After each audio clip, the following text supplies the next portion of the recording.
Good Thursday evening, and welcome to your favorite Thursday evening program, Up Late with Sion Marshall. We have an exciting program for you this evening, and that program begins. Where we know that program begins right now. Let's go.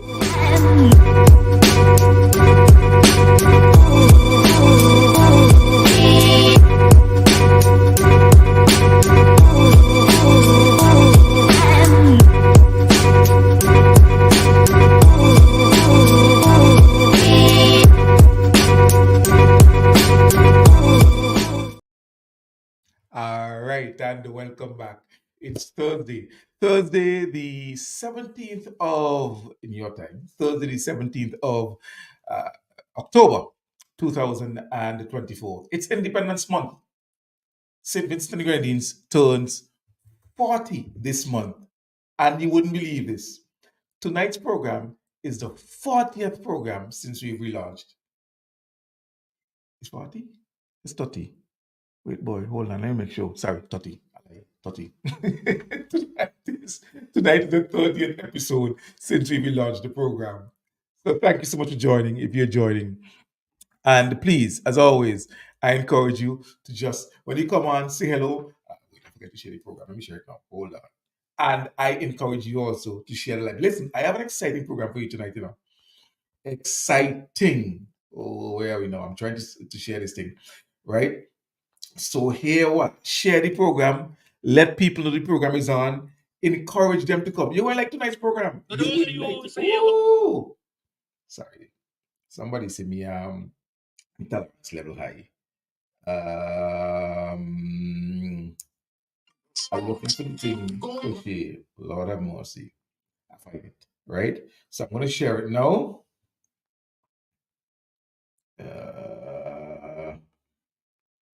Right. And I hope you shared it already as well. All right. So please share the program, share the live, because Up Late with Sion Marshall is on. And tonight's program is exciting. You're gonna love it.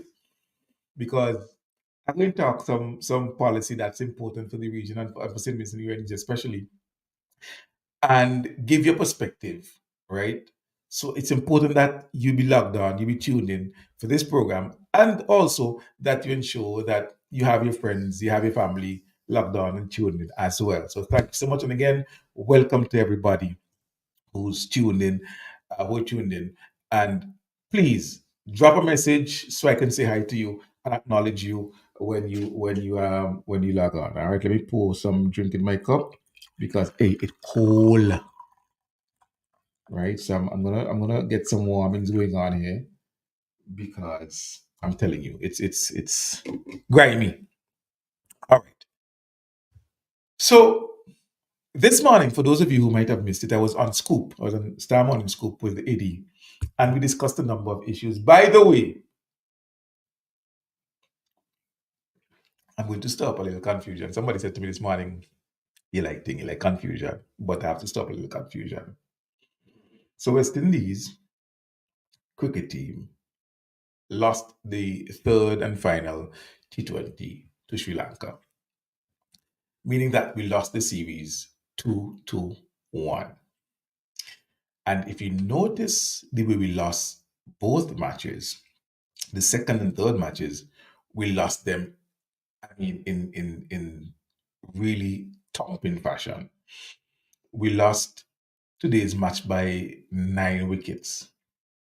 The West Indies made 162, and Sri Lanka made the runs with losing only 1 wicket, and they really beat the bowlers all over the place. We had no answer for the bowlers. Our batsmen didn't perform at all.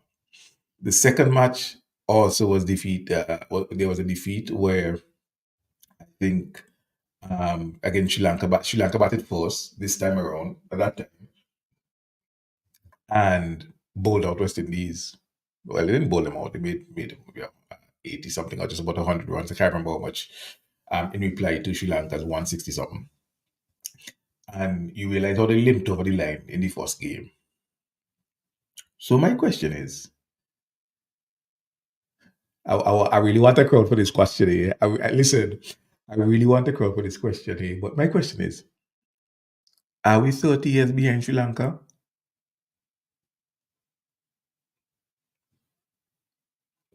Is West Indies cricket 30 years behind Sri Lanka? Asking for a friend. Maybe so. Maybe those elected to revive West Indies cricket should really focus on West Indies cricket. But Kishore is my friend. I've got to tell all this, Kishore is my friend. But he got into politics. I'm into politics. And so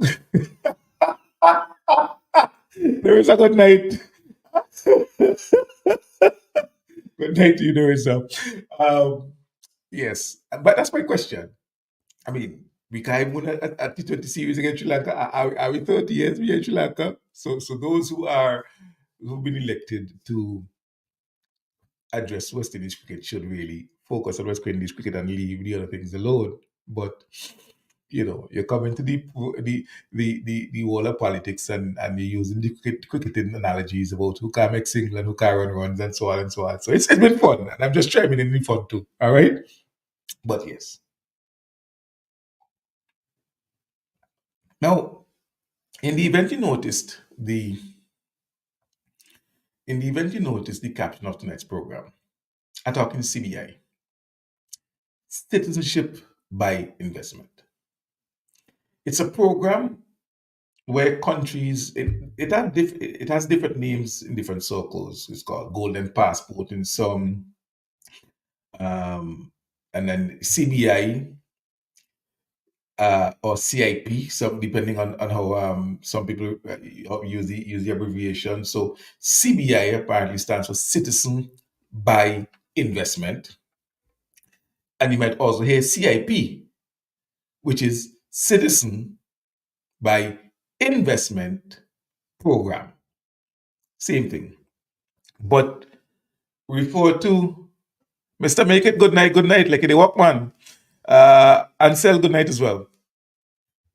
Um, so depending on how you refer to it, it's the same thing. It's a program where countries sell passports to citizens of other countries, making them, by virtue of the passport, a citizen. Now, I remember a couple of months ago, it was a Friday afternoon, and someone I know from when I was working in New York, called me, well, messaged me on Facebook, and then I subsequently called the individual. Individual parents were both Vincentians, deceased, but both Vincentians. And I don't know, can't remember if the person was born in the US or born at home, but maybe born in the US. So the individual called to ask me, what do they have to do to become a citizen of St. Vincent and the Grenadines? I had to explain to the individual nothing. I said to that person, the only thing you need to do is apply for your passport, because by virtue of the birth of your parents, who are both Vincentians, you are automatically, based on the Constitution, a citizen, specifically a citizen by descent. I went on to inform the individual that unfortunately your children before now couldn't become citizen because you weren't born there.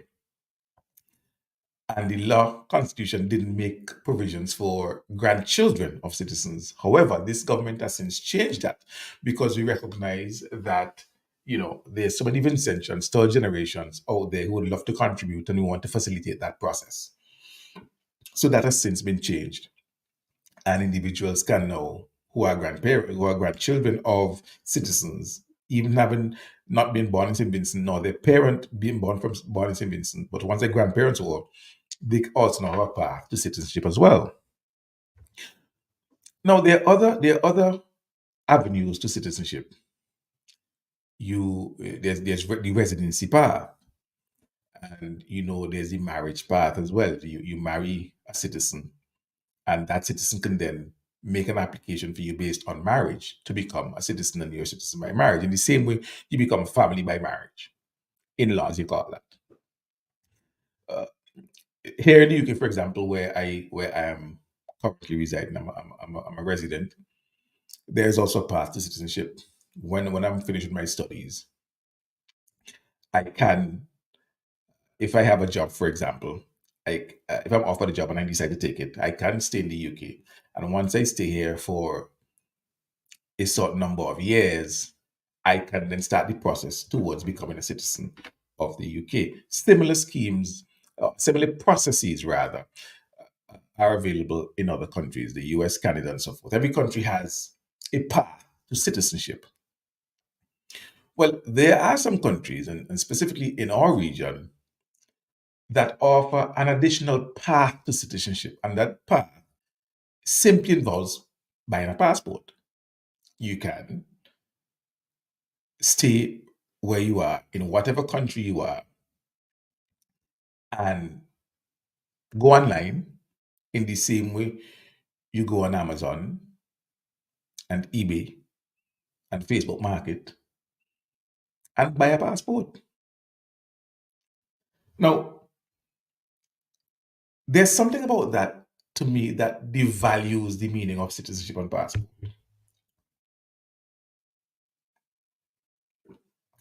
My sister, good evening. There's something about that process to me that devalues the citizenship, the idea of citizenship and the passport. That someone can just sit in their home, wherever they are, go online, make 2 clicks, send a payment, and your passport come in the mail. In many instances, not having to develop any real link to the country itself. Now, remember I said to you that all the instances we discussed before have a link. It's either you were born there, your parents were born there, your grandparents were born there, which is recent. You married to someone from there.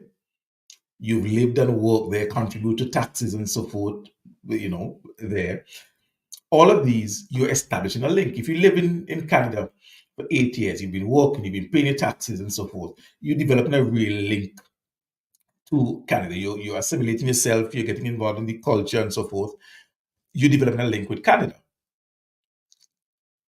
But if you're able to stay in your living room and go online, click on a link, fill out an application form, and in a couple of months, you have a passport back saying you're a brand new citizen of country X or Y. There is no real link. And yes, it diminishes the value and the sacrosanct nature of what being a citizen means, in my view. Now, there are 6 member territories of the Organization of the Eastern Caribbean States. 6 of them. You know what they are, but let's start from the top. So there's Antigua up in the north. There's St. Kitts Nevis also up in the north, part of the Leeward Islands. And as you come down, there's Dominica, there's St. Lucia, there's St. Vincent and the Grenadines, and there's Grenada to the south, all part of the Organization of Eastern Caribbean States, the OECS, Eastern Caribbean. Of those 6 territories, 5 engage in the sale of passports. 5 of them. The only exception is St. Vincent and the Grenadines. And the government of, sorry, did I just do that? The government of St. Vincent, my sincerest apologies, I'm sipping something. The government of St. Vincent and the Grenadines on the relevance has been adamant that it will not sell passports. There are paths available to citizenship that we just mentioned, even the route of getting married, forming the link to business and enterprise and living here and working and so forth. As a matter of fact, I remember recently Dr. Gonzalez was making the point that there are a number of Nigerian students who came to St. Vincent and the Grenadines, fell on difficult times, and they're there. And there should be a path to citizenship because they're contributing to St. Vincent and the Grenadines. They're working, right? So there's that. But the government has been adamant that it will, under no circumstances, Dr. Gonzalez said over and over and over again, under no circumstances will it engage in the sale of passports. On the other hand, the opposition NDP has always floated the idea as as a principal cog, as a principal peg, as a principal pillar, a foundational pillar of its governance structure as the sale of passports. As a matter of fact, sometimes you wondered how all of the plans of the NDP articulated would be financed by this one thing, this golden goose. Now, it is a fact that those countries that sell passports do receive revenue, significant revenues every year for the passports because the passports aren't cheap. As a matter of fact, these passports can range from as much as 100,000 US dollars upwards. But it's a really dog eat dog world in that because it is so competitive, you know what competition does, right? Competition serves to drive prices down. And so the more difficult or stringent you make it for individuals to access your passport, then the less applications you would get.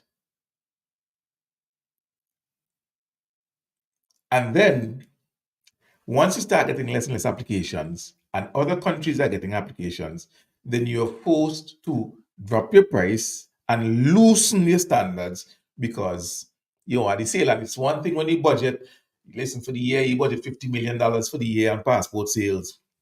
And the year almost done, and you barely had 20 million, and you have a bunch of things that you promise people. So that is the challenge that any new entrant, because remember I tell you now, it's 6 countries and 5 doing it already. So if St. Vincent and the Grenadines were to jump in, we late to the game. We late to the game. And so for us to now go in, let's be logical and use some common sense here. For us to go in late in the game when everybody else established already and decide we're going to make it very tough, very stringent, put very strict criteria for individuals who want the passports, and we're going to put the price higher than what's in the market, then nobody even going to peep on St. Vincent and the Grenadines because what our passports do, their passports also do. So, why buy yours? Now, a fundamental thing about this Citizen by Investment program, as done by most of the countries in the Eastern Caribbean, is that, and here's the thing, the target country of the passport buyers is not the country selling the passport. And that's a fundamental thing that raises questions and concerns about the viability of it. And I'll get into the viability of it in a bit because there's some information to share with you. The target country of the passport buyers is not the country where they're buying the passports from. The passports are used as a tool to get to somewhere else.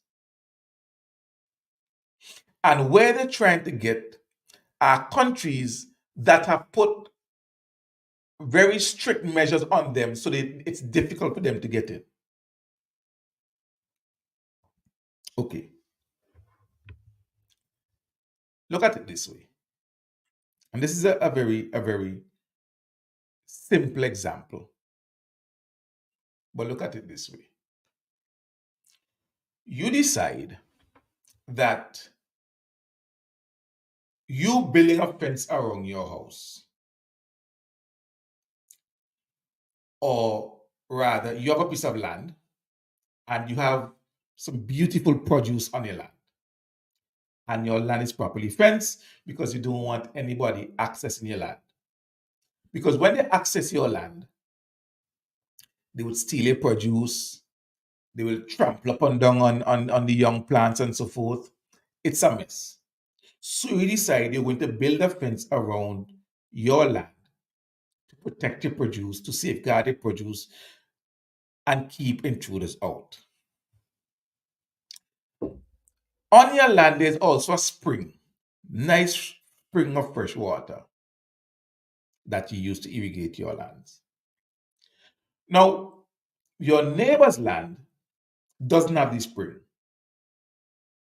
So, because you're in the neighborhood, you tell your neighbor, listen, there's a gate, you put a gate between your land and the neighbor land. And you tell your neighbor, listen, you have some access. You have access to come to use this spring. I ain't gonna charge you the money. I ain't gonna charge you the money. I'm allowing you to use this spring because we are good neighbors. We have good relationship and so forth. So you can come, you can use this spring to irrigate your farm. And then your neighbor turns around and starts telling all of the farmers and everybody else around it, anybody at all, anybody, listen, if you want to get to Sean's farm, you could come to my farm and use the side gate.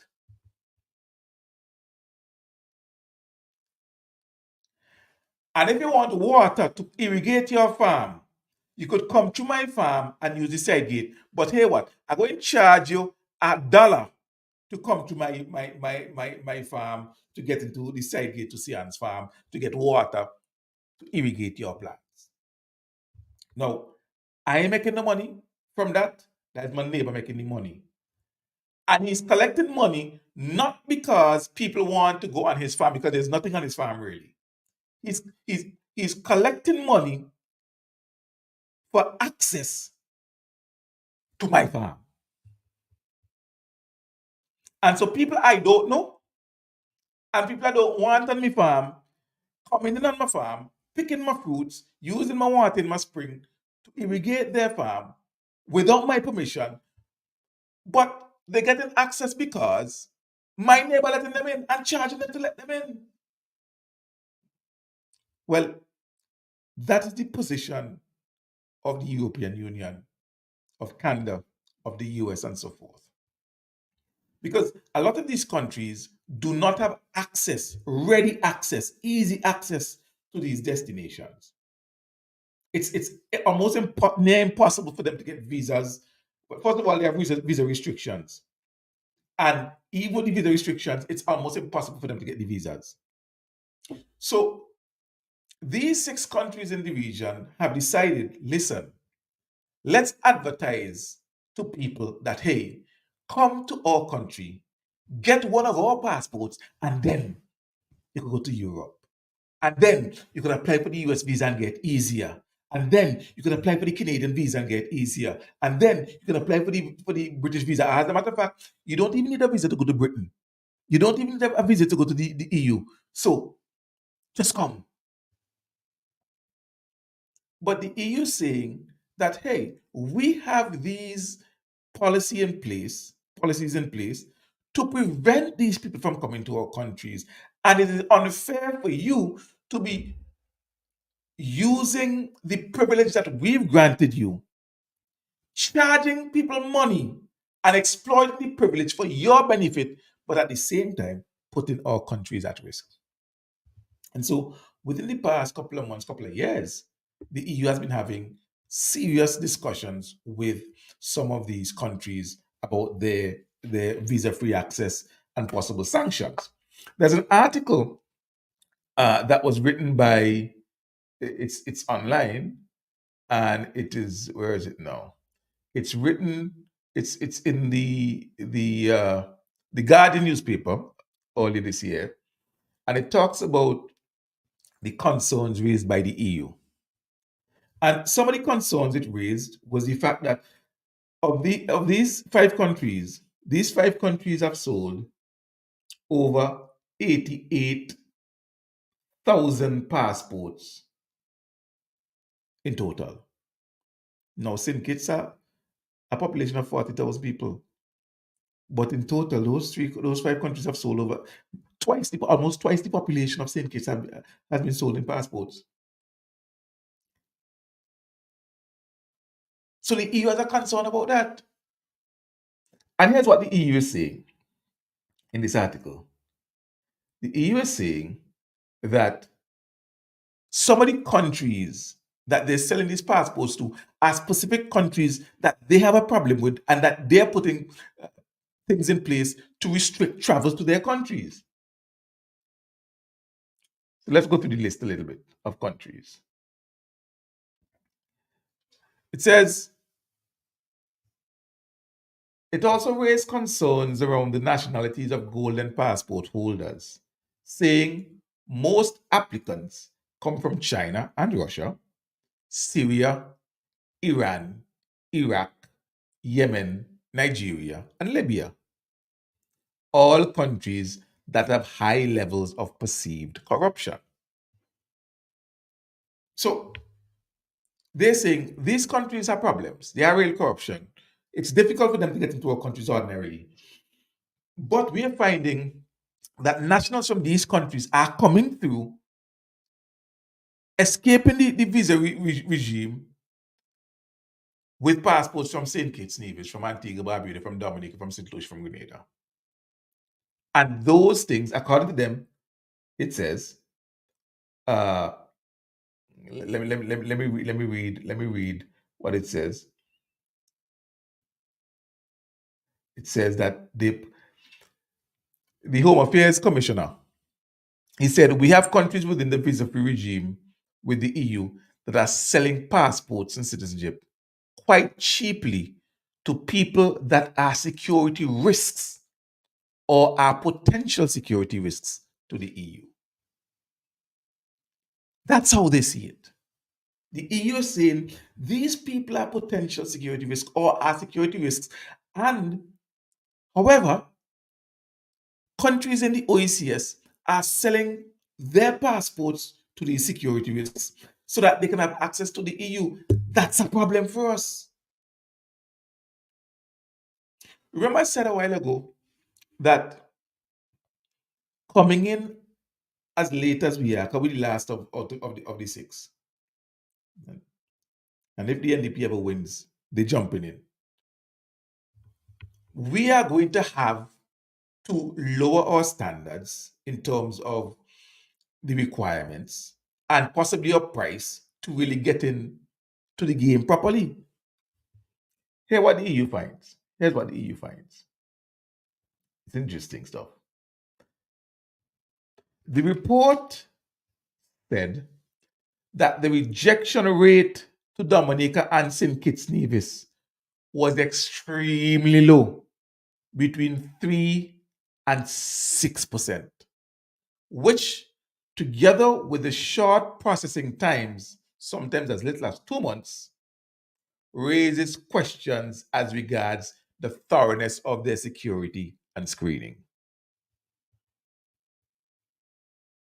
Phyllis, good night. So imagine that between 3 and 6%, between 3 and 6% of applicants for these passports are rejected. Imagine if you had 100 applications for the year and at most you reject 6. It's really whosoever will may come. And when you build the economic success of certain projects and policies on something like the CBI, it has to be whosoever will may come. Because you want the money. Those are some of the concerns that the EU raised. Because remember, you might ask, but why the EU getting on? That had nothing to do with them. It has everything to do with them. Because keep in mind the point that I made earlier. The people who are buying these passports are not buying these passports to live in Dominica. They're not buying these passports to live in Antigua Barbuda or St. Kitts Nevis or St. Lucia or Grenada. That's not where they want to live when they buy these passports. They're buying these passports to access those bigger countries, the European countries, the US, Canada, and so forth. And so it is in their interest, the EU, because ultimately they become the final destination of these golden passport holders. And one of the concerns that these EU countries has is the security risk involved.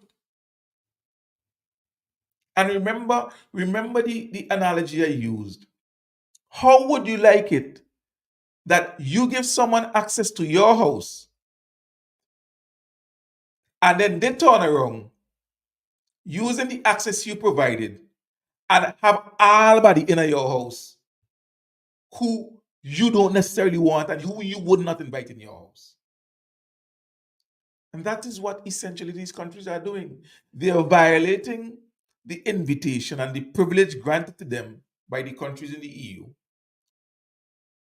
that of visa free travel, and they are exploiting it for their benefit at serious risk, according to the EU, at serious risk to those countries. Now,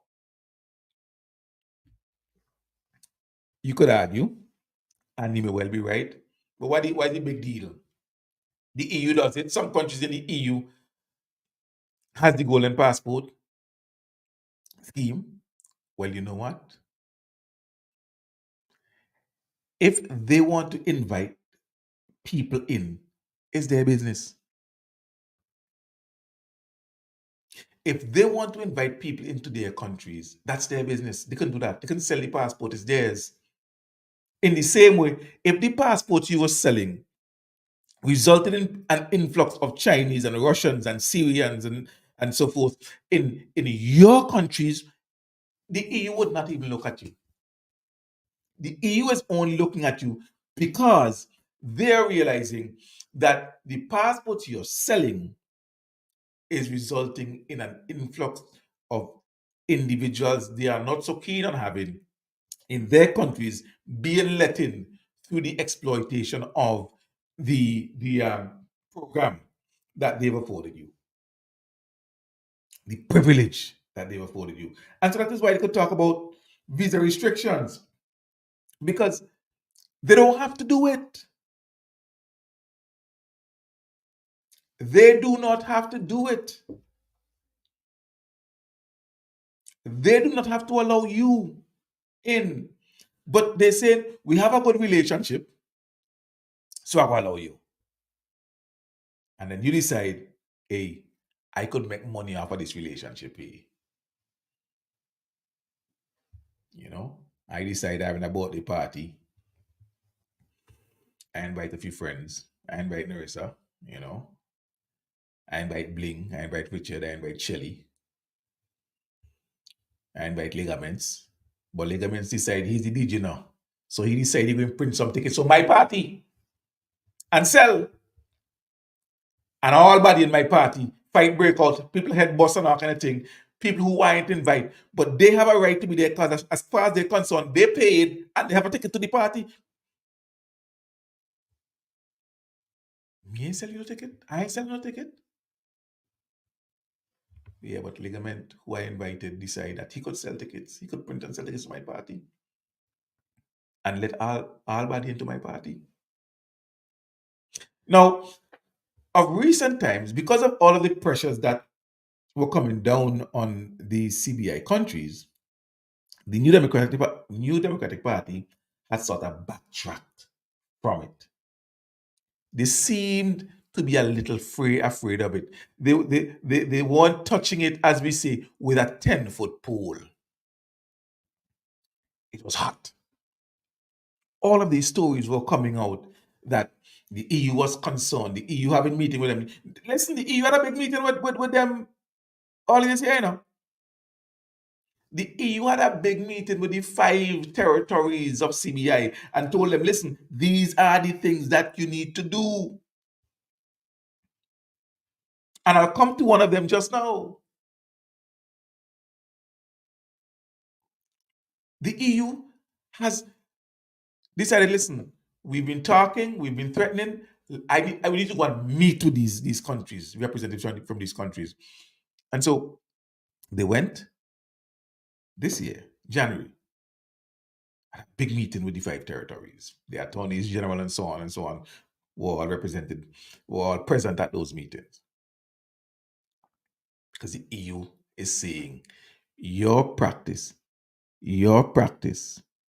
is endangering my citizens. I am allowing you the privilege of entering my country without a visa. You're marketing that and selling it to people from countries that pose serious risk to my citizens. I have a problem with that.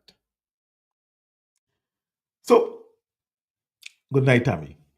So, here's the thing. The NDP had shied away significantly from it. They weren't mentioning CBI at all. And whenever in the parliament, for example, Dr. Gonzalez or somebody, we mentioned the CBI, there will be very little response. It's as if, boy, that go burn me hand like hot potato one, hot potato two. They ain't touching it at all. But recently, it came screeching back. Recently, it came screeching back. And it came screeching back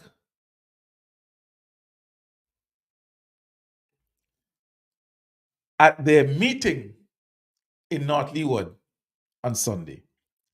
Listen to the leader of the opposition and listen to the renewed vigor with which he has addressed the issue of citizen by investment, the sale of passport, the sale of Vincentian passport. And so now he can't turn back, And I'll explain to you exactly where the boldness come from. But he can't turn back. We have him. There is something that I think the public servants and everybody who work for government will be happy about. The New Democratic Party in government to help to ease the cost of living crisis. We will pay year-end bonuses to every public servant who works for the people of this country.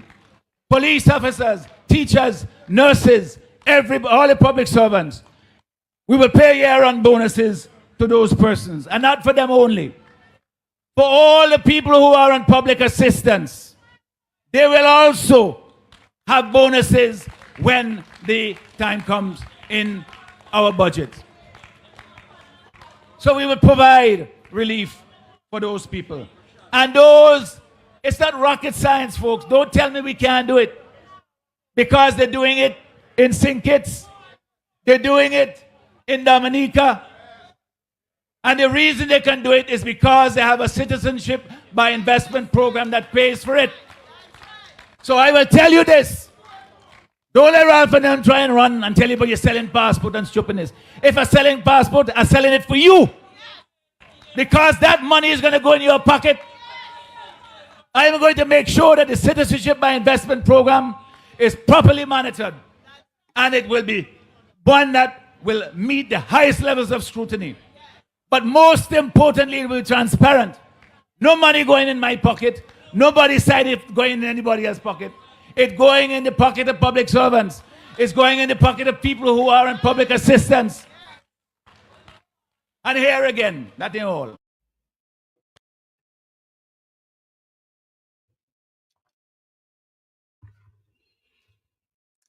If I'm selling the passport, I'm selling it for you. Now, what is interesting is he is justifying the sale of Vincentian passport, the diminishing of Vincentian citizenship, the prostituting of our heritage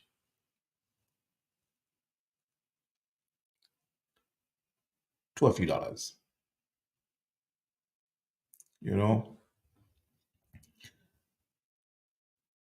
After Judas had betrayed Jesus, he got his 30 pieces of silver. And unfortunately, he couldn't even spend it. He was so ashamed. You see, why is this to me? I've betrayed innocent blood. And so there were individuals in the crowd who believe that a year-end bonus of $600 or $800 or $1,000 justifies the prostituting of our heritage and the seal of our passports. It's okay. They're the people who would do anything for money. They fail to recognize the sacredness of citizenship and the sacred nature of our passports.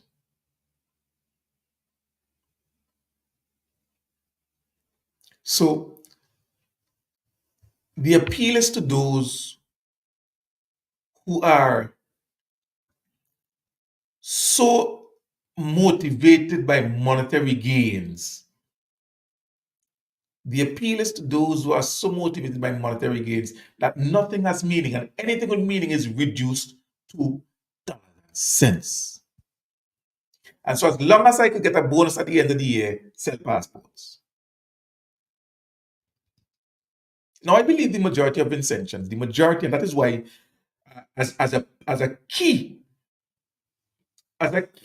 pillar to their program, their platform, the NDP has been rejected by the majority of Vincentians over and over and over.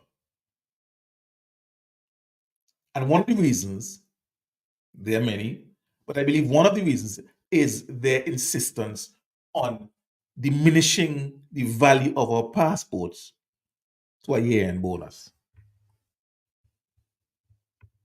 Doing irreparable harm and damage to the reputation of our country for a year-end bonus.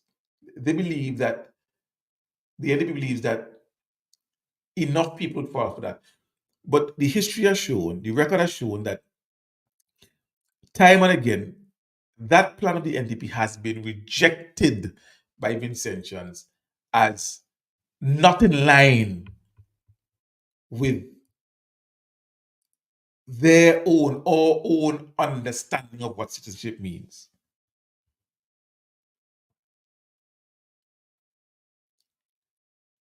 And they've chosen instead to support Dr. Gonzalez and the ULP that has been steadfast in the protection of the reputation of our country and the maintaining of the sacredness of our passports by refusing to sell it.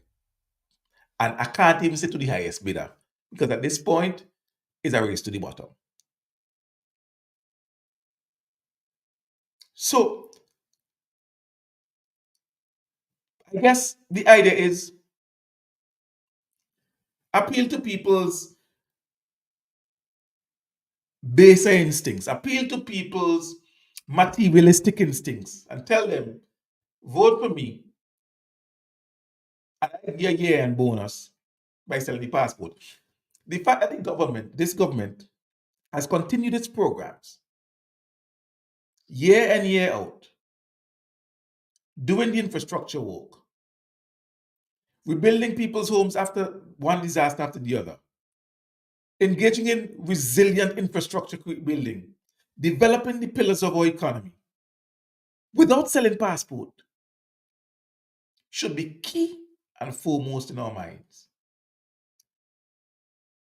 Because, there was something that Dr. Friday said. He said anybody can...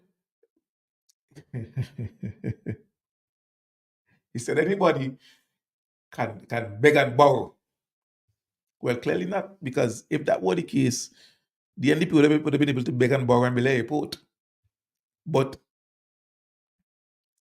the former leader of the opposition had to admit, through question, find it a way. He didn't see the avenues to beg and borrow. So unfortunately, Dr. Friday, everybody can beg and borrow. I want to play the clip one more time. I want to play it one more time. Can I? Let me play it one more time. There is something that I think the public servants and everybody who work for government will be happy about. The New Democratic Party in government to help to ease the cost of living crisis. We will pay year-end bonuses to every public servant who works for the people of this country. Police officers, teachers, nurses, all the public servants. We will pay year-round bonuses to those persons, and not for them only. For all the people who are on public assistance, they will also have bonuses when the time comes in our budget. So we will provide relief for those people. And those, it's not rocket science, folks. Don't tell me we can't do it. Because they're doing it in St. Kitts. They're doing it in Dominica. And the reason they can do it is because they have a citizenship by investment program that pays for it. So I will tell you this. Don't let Ralph and them try and run and tell you about you're selling passport and stupidness. If I'm selling passport, I'm selling it for you. Well,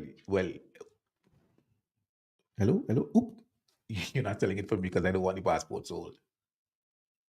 And there are tens of thousands of Vincentians like me who say to you, we don't want the passports sold. But here's what has happened recently.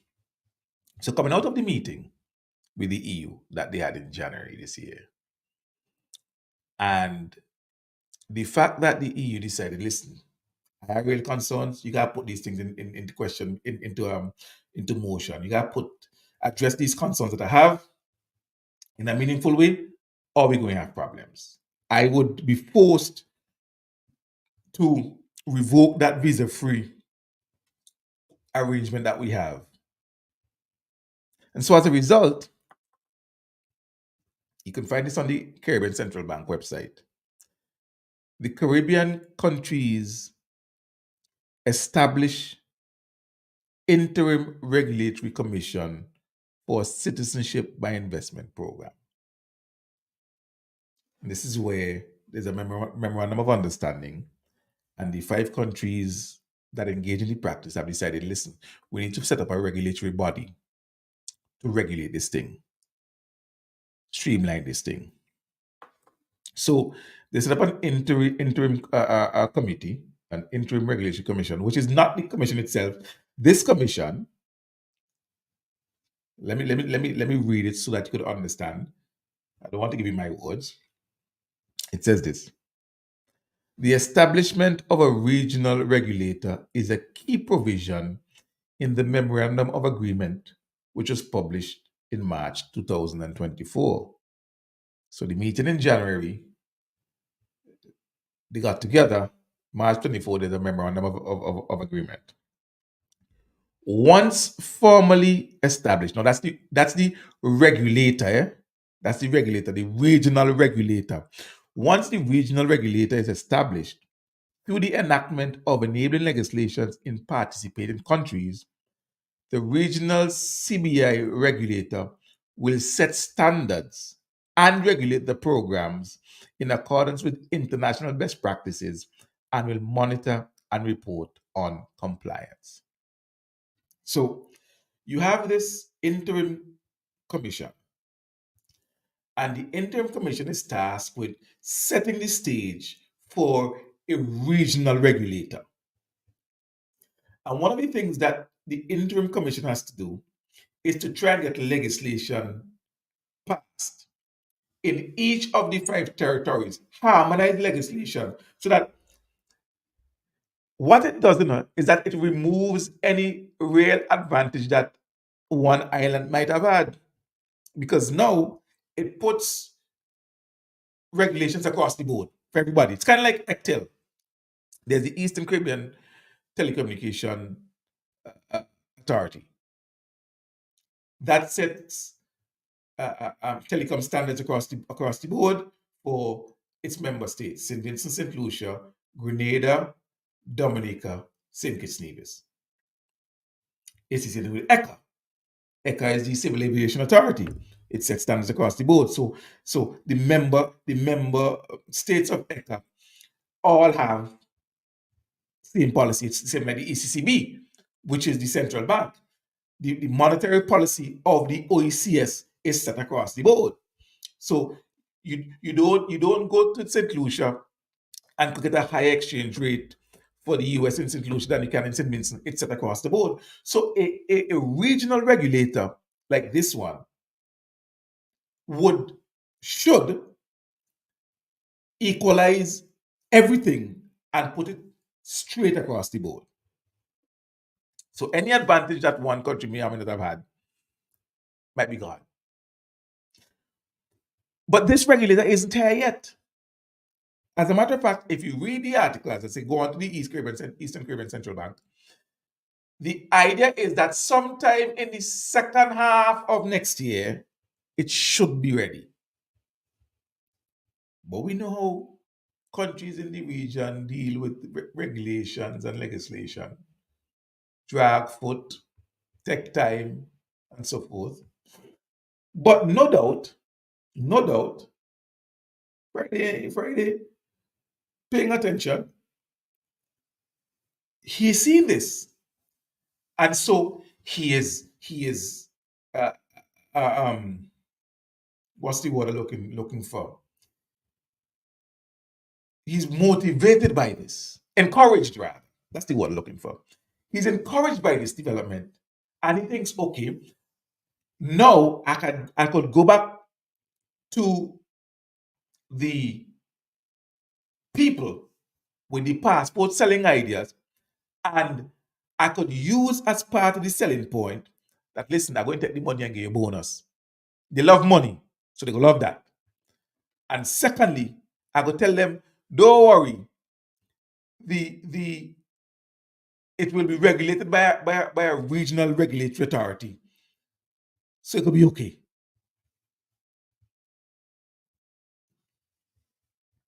But I want you to bear this in mind. Because ultimately, unlike ECTEL that regulates how the players in telecom act within the countries, and unlike ECA that regulates civil aviation within member territories, unlike the ECCB that regulates the internal monetary policy of member states, this regulatory authority, whatever it is going to regulate something that has nothing to do with member states, because ultimately, where are the passport buyers going? Europe. Europe. And if the problem that the EU member states is having is that these people who are coming in are security risks.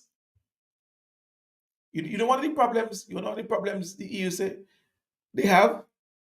Remember I said to you that there were very short waiting periods, sometimes 2 months, short period, which means they can't do much due diligence. And added to that, the so short waiting period and very low rejection rates. But here's something that the EU also says, right? The reporting in the Guardian says that these applicants, the passport buyers, are sometimes allowed to change their names and identity several times after getting the new citizenship. And of course, this is also security risk for the EU that we have to look into.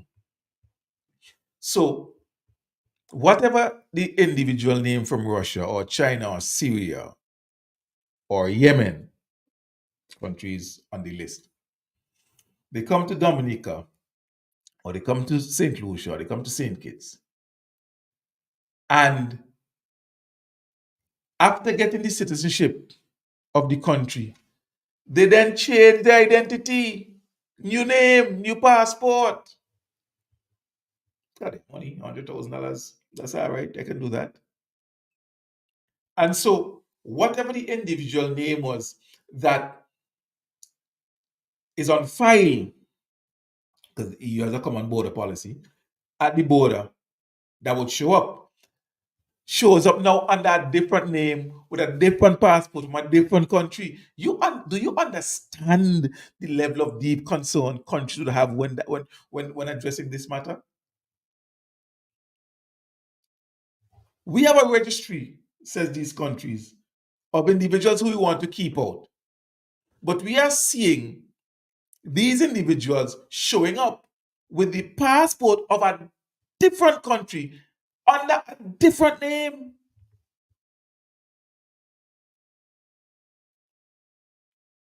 And so the EU has all rights to be concerned. So you're going to regulate that? Sorry, yeah, pouring up my drink because it's cold at last all, you know. How are you going to regulate that? And unfortunately or fortunately for you, if these individuals make up the crux of your target market, people looking to get out of their countries, people involved in crime, people involved in corruption. And there's also another group of people who then take the passport and go in and seek asylum seekers. Again, not the reason for these passports. You all remember what asylum seekers did to Vincentian visa-free access to Canada? You remember? So uh, when throngs of people from St. Vincent and the Grenadines showing up, and they do not look like the typical ethnic makeup, racial makeup rather, of Vincentians. They don't speak English, and we know English is our language, and so forth. And throngs of them be going into different European countries and seeking asylum. Do you know the damage that can do for a country?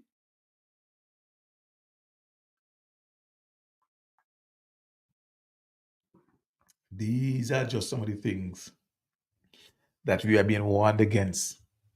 But Friday comes back on Sunday, encouraged by some new candidates, encouraged by the suggestion by the countries that are involved in selling passport that they will try and see if they could set up a regulatory commission. So now he comes back and says, listen, don't worry. I'm going to sell passport, but don't worry, I'll give you a bonus out of it.